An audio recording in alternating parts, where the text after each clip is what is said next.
Frontline Updates, where we delve deep into military strategies and updates from conflict zones. Today, we're discussing the progress of the ongoing special military operation as of January 5th, 2025. I'm your host, Sharifa Muhammad MGT. I'm Colonel A.C. Oguntoye, an Infantry Officer.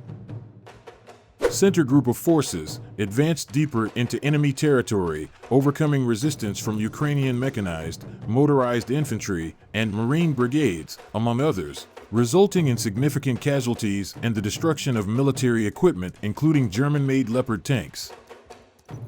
Welcome to Frontline Updates, where we bring you the latest developments from the field. I'm your host, and today, we are joined by Colonel A.C. Oguntoye, an infantry officer leading combined armed forces on the ground.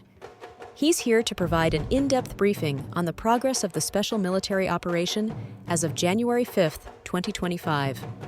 Thank you for joining us, Colonel Oguntoye. Thank you for having me. I appreciate the opportunity to share updates on the progress of the special military operation. Colonel, let's begin with an overview of the special military operation as of January 5th, 2025. What's the current situation? The operation is progressing steadily across all sectors. Over the past 24 hours, the armed forces of the Russian Federation have achieved significant tactical advancements while inflicting substantial losses on the Ukrainian armed forces. This includes operations in Kharkiv, Donetsk, Kherson, and Kursk regions, among others. Across these fronts, we've neutralized key enemy formations, repelled counterattacks, and destroyed critical military infrastructure and equipment.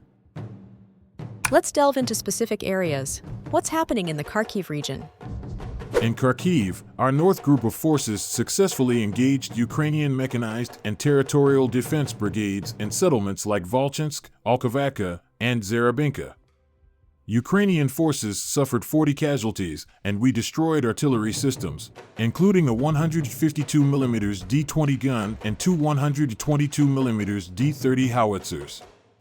An ammunition depot was also neutralized, further weakening their logistical capabilities.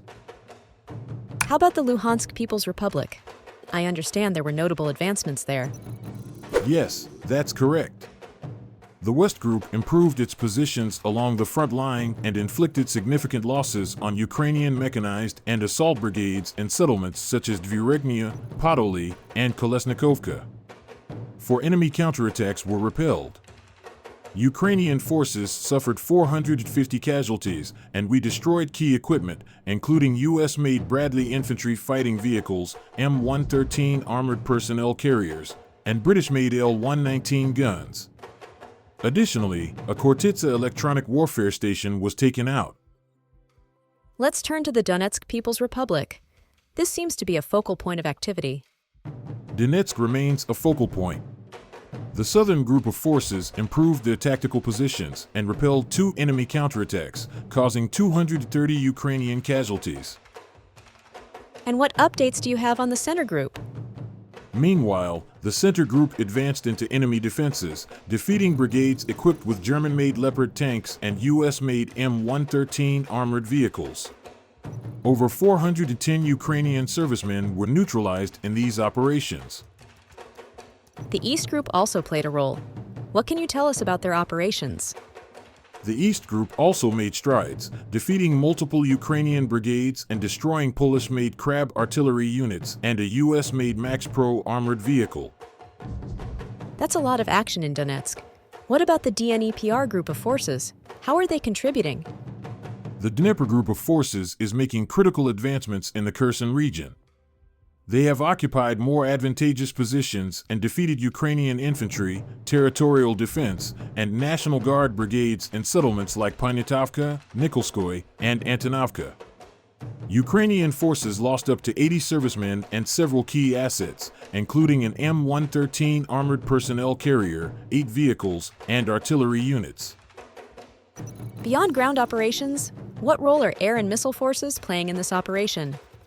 Air and missile forces have been instrumental. Over the last 24 hours, they carried out precision strikes on 137 areas, targeting concentrations of enemy manpower and equipment as well as military airfields. fighter aircraft shot down a Ukrainian MiG-29, while air defense systems intercepted 3 French-made guided bombs, a U.S.-made HIMARS rocket, and 174 unmanned aerial vehicles. The Kursk region has come up in recent briefings. What's the latest from that front? The Kursk region is poised for potential escalation as Ukrainian forces continue their buildup. While Russian defenses appear robust and effective, the situation warrants close monitoring for signs of broader Ukrainian offensives or shifts in operational dynamics. Russian forces remain on high alert to counter any significant incursions. Finally, Colonel, what can you tell us about the situation in the Kursk region? Over recent days, we have observed an increase in activity by Ukrainian armed forces near the border, particularly around Sudza and the Burden Farm area near Cherkasky Porogny. These movements suggest a gradual accumulation of Ukrainian forces in the region. Their current actions involve small fire groups engaging in probing attacks. However, our forces have successfully countered these efforts, neutralizing 2 out of 3 Ukrainian attacks within a span of 3 hours, using artillery fire with precision and coordination.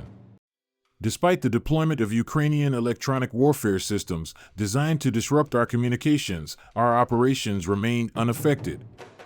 This speaks to the resilience of our communication and operational protocols.